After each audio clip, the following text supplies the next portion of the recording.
اللهم صل على محمد وعلى آل محمد كما صليت على إبراهيم وعلى آل إبراهيم إنك حميد مجيد.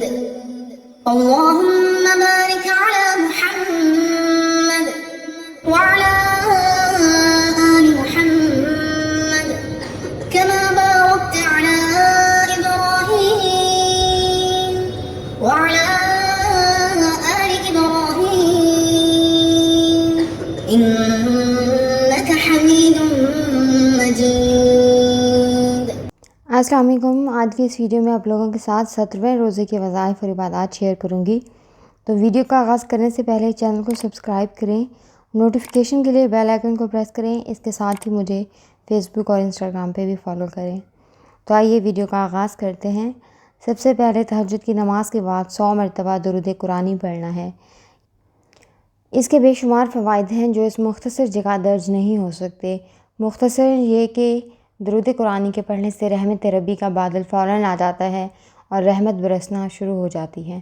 اس کے پڑھنے سے حضور نبی کریم صلی اللہ علیہ وسلم کی محبت نصیب ہوتی ہے. اس کو ایک مرتبہ پڑھنے سے ملائک آسمان پر اور آدمی زمین پر اگر رحمت کو جمع کرے تو ناممکن ہے کہ ایک حصہ بھی جمع کر سکے. اور اس کے بعد فجر کی نماز کے بعد 100 مرتبہ یہ تسبیحات پڑھنی ہے اور 1 مرتبہ سورہ واقعہ پڑھنی ہے. جب بارش نہ ہوتی ہو تو 7 مرتبہ اس سورہ کا روزانہ پڑھنا فائدہ مند ہے. بارش کی کثرت ہو گئی ہو تو 5 مرتبہ اس سورہ کو پڑھ کر دعا کرے، انشاءاللہ بارش رک جائے گی. کسی باغ کے پھلوں کو آفت سماوی سے محفوظ رکھنے کے لیے اس سورہ کو زعفران کے ساتھ کاغذ پر لکھ کر باغ کے ایک درخت پر لٹکا دیں، انشاءاللہ پھل محفوظ رہے گا. اور ظہر کی نماز کے بعد 3 مرتبہ پارہ نمبر 26 سورہ زاریات آیت نمبر 26 تا 30 3 مرتبہ پڑھنا ہے. عصر کی نماز کے بعد پارہ نمبر 26 سورہ فتح آیت نمبر 17-18 3 بار پڑھنا ہے. دکان کاروبار کی برکت کے لیے یا نظر بد سے محفوظ رہنے کے لیے ان آیات کو تانبے کی پلیٹ پر جمعے کے دن کندہ کرا کر صندوقچے میں رکھ لیں، مجرب ہے.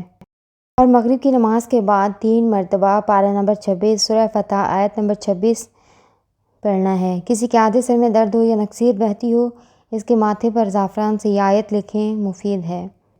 اور نماز تراویح کے بعد پارہ نمبر 27 سورہ طور آیت نمبر 29 تا 31 3 مرتبہ پڑھنا ہے. جس کی آنکھیں دکھتی ہوں یا آنکھوں کا آرام آ گیا مگر سرخی باقی رہ گئی ہو، وہ شخص اس مبارک آیات کو پانی پر دم کر کے ایک سلائی اس پانی میں تر کرے اور آنکھوں میں لگائے، انشاءاللہ 7 روز میں آرام آ جائے گا. اور رات کو سونے سے پہلے پارہ نمبر 27 سورہ الحدید آیت نمبر 9 تا 12 3 بار پڑھنا ہے.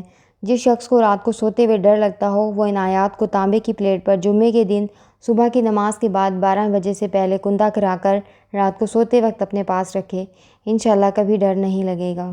امید کرتی ہوں میری آج کی ویڈیو آپ کو پسند آئی ہوگی. اگر پسند آئی ہے تو اس کو لائک اور شیئر ضرور کیجیے گا، کیونکہ نیکی کی بات پھیلانا صدقہ جاریہ ہے.